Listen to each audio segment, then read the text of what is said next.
Olá pessoal, aqui é o professor Daí, espero que vocês estejam bem aí. Vou aqui esclarecer um pouquinho sobre esses processos de eletrização, tá? Muitos alunos têm dúvida sobre esses três processos e vou explicar cada um dos três, tá? E aplicações no dia a dia, certo? São teóricos a explicação, então não é muito difícil, vou ser bem simples, certo? E vou mostrar para vocês que é fácil memorizar os três processos, ok? Então fique aí, vamos para o primeiro, né? Primeiro, na tela de vocês aí já coloquei os três processos no slide, né? Atrito, contato e indução. Só que eu vou explicar como é que funciona cada um deles, ok? Só ajustar aqui o slide, vamos lá, para o primeiro, ok? Eletrização por contato, ok? Então como é que funciona a eletrização por contato? Como a imagem mostra aqui, certo? Primeira coisa, eu preciso de dois corpos, certo? Um corpo neutro, então aqui é o corpo B, tá vendo que eu vou marcar aqui, e um corpo eletrizado. Nesse caso, o corpo A aqui está eletrizado com carga negativa. Vai haver o contato, o nome já diz, contato, né? Então tem que existir o contato entre eles. O segundo caso aqui, tá? E aí quando acontece esse contato, o que vai acontecer? Essas cargas negativas, como mostra a setinha aqui, ó, tá vendo? Vão ser transferidos do corpo A ao corpo B, ok? Só lembrando uma coisa, tá? O corpo B que estava neutro, corpo neutro, não é um corpo vazio, não. Beleza, galera? É um corpo que tem a mesma quantidade de cargas positiva e negativa. Por isso que a gente diz que está neutro. Ok? Então a gente confunde questões. Corpo neutro é um corpo vazio. É um corpo que não tem nada. Não tem nada a ver. O corpo neutro ele tem a mesma quantidade de carga, positiva e negativa. Por isso que uma anula a outra. Então o corpo B, que antes estava neutro, certo? Quando eu aproximo, o que vai acontecer? As cargas negativas vão ser atraídas para esse corpo, tá? E vai haver uma transferência natural de elétrons, ó, para esse corpo B. Então, após o contato, esse corpo vai ficar cheio de cargas negativas, vai ficar também eletrizado negativamente, tá? Bora ver uma aplicação rapidinho clássica, né? Que é o gerador de Van de Graaff, tá? Como a imagem já mostra aí, você observa que a menina está colocando a mãozinha aqui, ó, numa esfera, então está havendo contato. Essa esfera é a esfera do gerador, está cheia de elétrons, ó, cheio, carregado. E aí essas cargas naturalmente é transferido pelo contato, pela mão dela, pelo corpo, certo? Se espalha. Como são cargas iguais, então os fios de cabelo tendem a arrepiar. Não só da cabeça, né? Do corpo todo, da mão, do braço. Onde tiver pelo, a tendência é que eles fiquem com a mesma carga. Cada fio desse está eletrizado, ó, com carga negativa. E aí, princípio básico, cargas de mesmo sinal se repelem, né? E aí, por isso você tem o afastamento dos fios de cabelo, que é uma fibra, né? Então ele tende a se eletrizar facilmente. Como ele é muito leve, então a gente consegue ver pelo cabelo da menina aí que ele está bem arrepiado. Beleza? Essa é uma aplicação clássica, gerador de Van de Graaff. Em algumas casas de ciência aí existe esse gerador. Quem tiver curiosidade puder visitar uma dessas casas de ciência na sua cidade aí. Aqui no Nordeste tem, tá? Mais precisamente aqui em Aracaju. E em alguns lugares como São Paulo, Rio, onde tem casas de ciência, geralmente tem um gerador como esse. Beleza? Bora passar, vamos para o próximo, né? Para não perder muito tempo. Processo de eletrização por atrito. Certo? Vou até destacar aqui o atrito. Como é que ele ocorre? Básico. Para ver o atrito, eu preciso de dois corpos. Ok? Um corpo A e um corpo B. Ok? Nesse caso, se os dois corpos estiverem neutros, não tem problema nenhum. Ok? Vai acontecer o seguinte. Um exemplo aqui clássico. Eu tenho um vidro de um lado, tem uma seda do outro lado.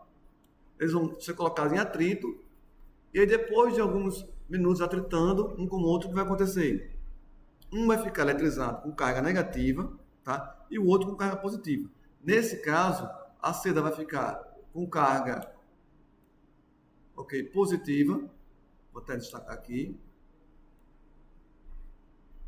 Ó.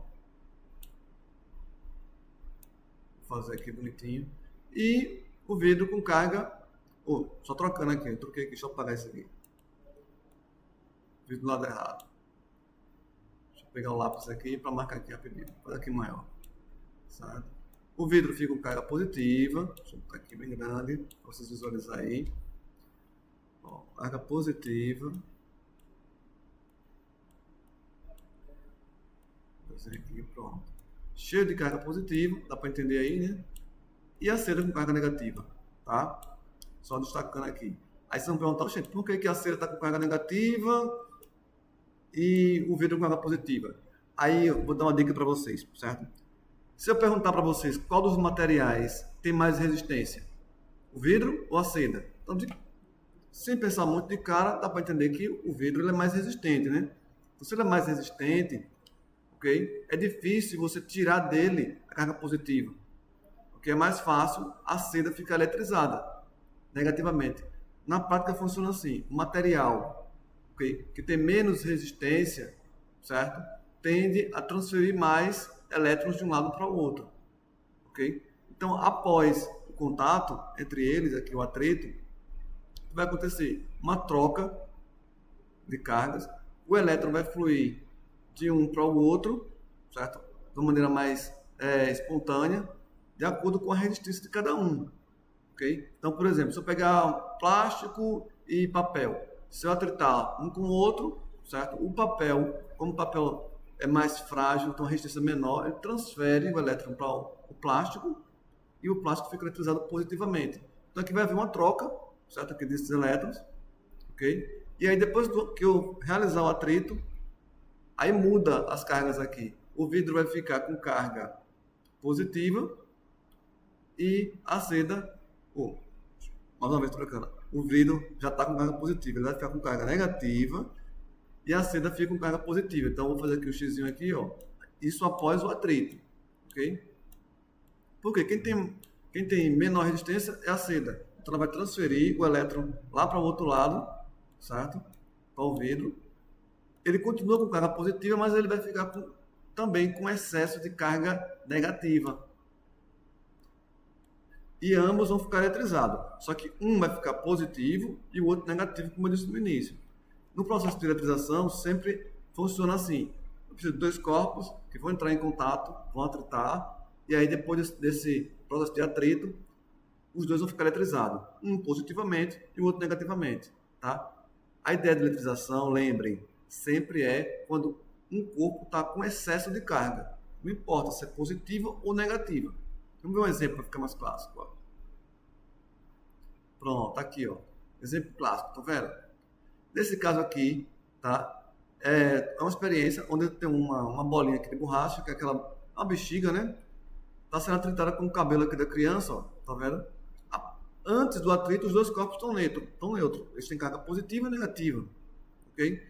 Como a bexiga é de borracha, ok? É mais difícil você tirar elétron dela, ok? Mas após o atrito, né, após o contato com os fios de cabelo, com a fibra aqui, a bexiga fica eletrizada positivamente, com carga positiva. Ó. E o cabelo, sabe como oferece menor resistência, tem cargas negativas. Ambos ficam eletrizados. E aí veja que após o atrito, os fios de cabelo, certo, começam a arrepiar. Né, e começam a grudar também na esfera, né, na bola de borracha. Começa a grudar porque eles ficam eletrizados com cargas opostas e aí tendem-se a grudar também, ok? Então, é um processo de atrito natural que acontece também no fio do cabelo com o pente, né? O pente geralmente é de plástico, pode ser de madeira. Quando você passa o fio, está realizando o penteado, pode acontecer do fio do cabelo se eletrizar também. Normalmente, quando a gente não coloca creme ou shampoo, tá? Que é o caso da criança. A criança normalmente tem um cabelo natural, é mais fácil a gente fazer a eletrização.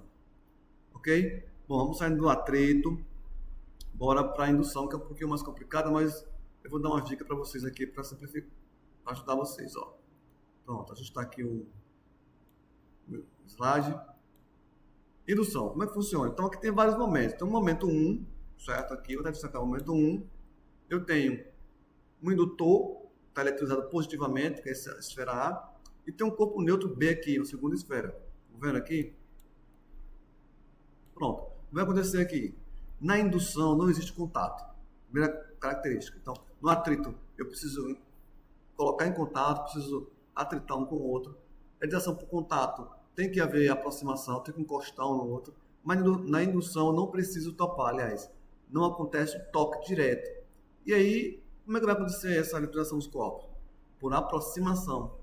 Então, primeira etapa aqui, como eu disse, tem um corpo eletrizado, corpo A. No segundo passo, que eu vou destacar aqui do lado, segundo passo aqui, segundo momento, né? Eu tenho um corpo indutor e tenho um corpo induzido, né? Que era o corpo neutro.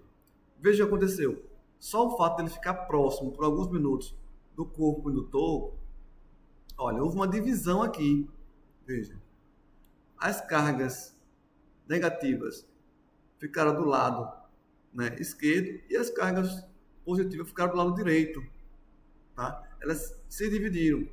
As cargas negativas se deslocam nessa direção porque a esfera A ela é positiva, né? Então cargas opostas se atraem umas às outras. Okay? Então há uma movimentação de cargas no sentido oposto. E a positiva, como positivo com positivo se repele, ficou do outro lado, aqui do lado direito, separadamente. Tá? Vamos para o terceiro momento agora. Aqui embaixo, ó. Terceiro momento. Veja, o indutor, que é o corpo A, continua eletrizado positivamente, ele não sofre nenhuma alteração. O corpo B, né, que é o que a gente está trabalhando, veja o que aconteceu com ele agora aqui. Ó. Ele ficou com várias cargas negativas e as cargas positivas, o que foi que houve com elas? Elas desceram através desse fio terra aqui. Então, é encostado um fio terra, um conectorzinho aqui conectado ao solo, e aquele excesso de cargas positivas que estava aqui do lado direito, acabou descendo para a terra. Ó.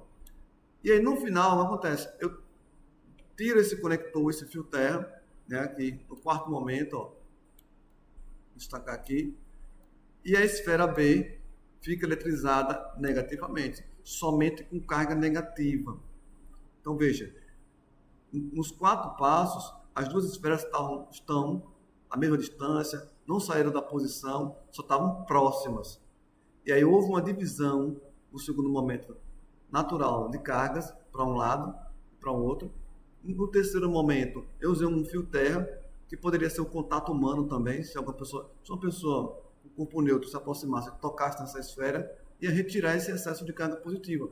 Okay? E aí no final me sobra 2 corpos eletrizados, um positivamente e o outro negativamente. Tá? Observe, gente, que nos 3 processos, sempre no final, né, vai haver 2 corpos eletrizados.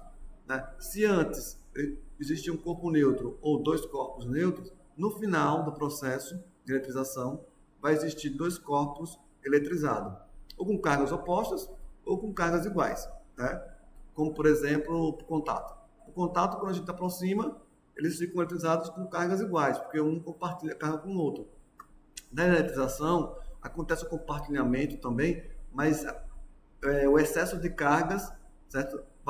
E o movimento de carga vai depender da resistência dos materiais. Então, se o material for menos resistente, a tendência é que ele transfira os elétrons para o outro lado. Mas, no final, um vai ficar positivo e o outro negativo.